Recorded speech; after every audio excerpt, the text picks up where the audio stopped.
how to eradicate worry out of your life.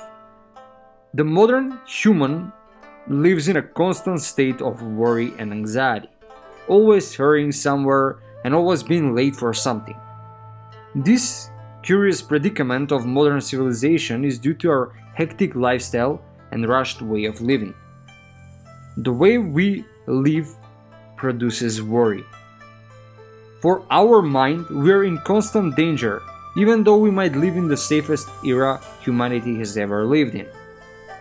Buddhist teachings say that there is nothing wrong with us, it's just that we live mostly through our mind, we identify with it, and we miss out on most of the reality that happens in the present moment. According to their teachings, there are 5 ways or steps you can consciously take that will help you understand worry a little better and help you eradicate it out of your life for good. Number 1. See worry in its real light.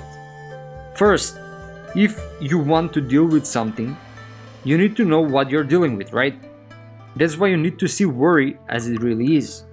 So what is worry? Just like the many biases and programs of our mind, worry is a thinking pattern that primes us to expect danger.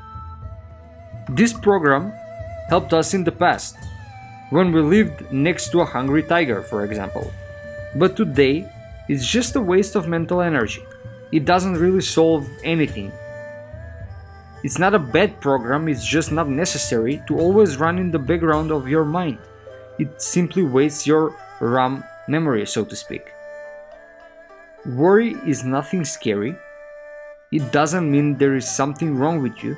It simply means that an outdated program is running in your mind. Okay, now what's step 2? Understand your monkey mind. As we evolved from more primitive organisms to more developed and complex species, our brain evolved 3 big parts: the lizard, the mammalian, and the human part. The human part of the brain has another more primitive part. This part is called the monkey mind, and it differs from the human mind in various ways. The monkey mind part is more primitive and run by emotion. The human mind observes with reason, while the monkey mind reacts on emotion. It jumps from thought to thought, and it's what continuously uses the worry program in the background of your mind. So your monkey mind is what uses the worry program. You need to embrace this part and observe its chatter without judgment and emotional attachment. When you do this, some people do this through meditation, this voice inside your mind will be silenced. Your monkey mind will be silenced. You need to hug your inner monkey, so to say, and show that it is safe. Step 3. Accept that nothing is under control. Now, this might sound counterintuitive when we say that it's a step to prevent worry, to say that nothing is under control.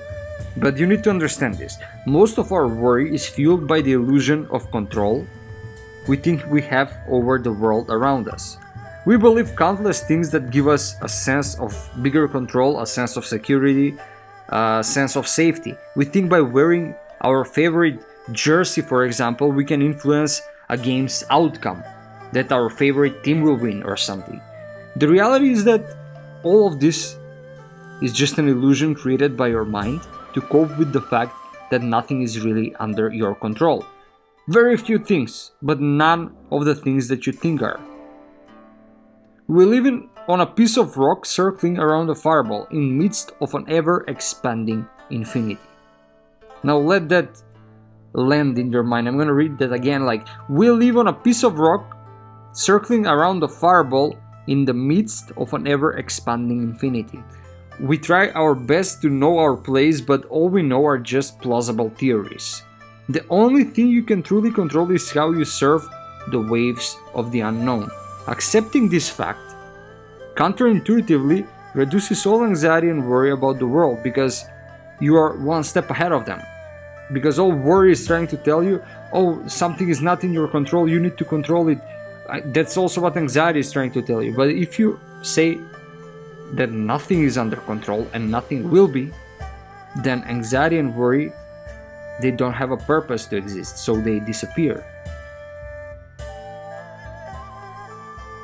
Step 4.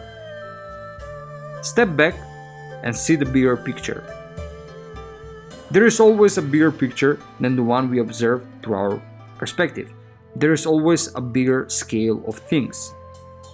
Worry is a product of being overly obsessed with small details instead of the big picture. Now, why is that? Because the bigger picture is always perfectly balanced.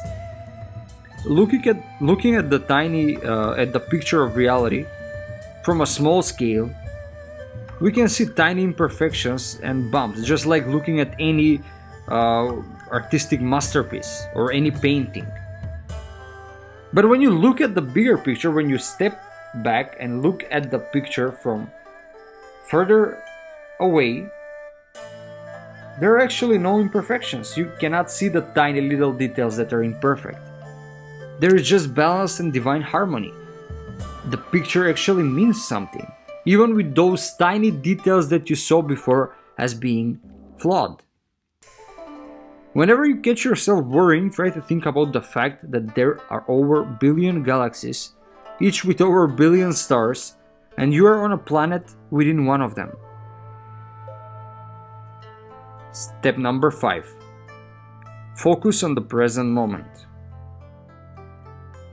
After you deconstructed your worry and you embraced your monkey mind, after you accepted that nothing is under control and that's okay, and that you step back from the picture and you're looking at the bigger picture, your anxiety and worries should get away from you. They should fade away. But right now, step 5, it's really important to focus on the present moment, because that's actually where reality happens. Our mind is a powerful tool, but it is a tool that works with past and future information. It uses our past memories to predict future events. Identifying with your mind and living only through your mind, you can't help but be stretched between your past and your future in a state of constant worry. But the truth is this: you are not your mind. It's a tool given for you to use, as well as your body, your heart, and your spirit. The past and the future are just in your mind. What you really have and what you always had was the present moment. The now moment, the right now. Try to bring your awareness to the present moment, right now. How? Observe your breathing. You're always breathing, right? So the best way to come to the present moment is to connect with your body. That can be, even if you wanted to, your body cannot be anywhere else but in the present moment. So if you ground within your body through your breathing, you will come to the present moment. You'll see in the now moment, worry is immediately eradicated out of your mind, because worry exists only in the past, in the things that you did, that you regret that you did, or in the future, about worrying about things that might happen. But in the present moment, the one thing that really exists, worry doesn't exist there, because there's nothing to worry about.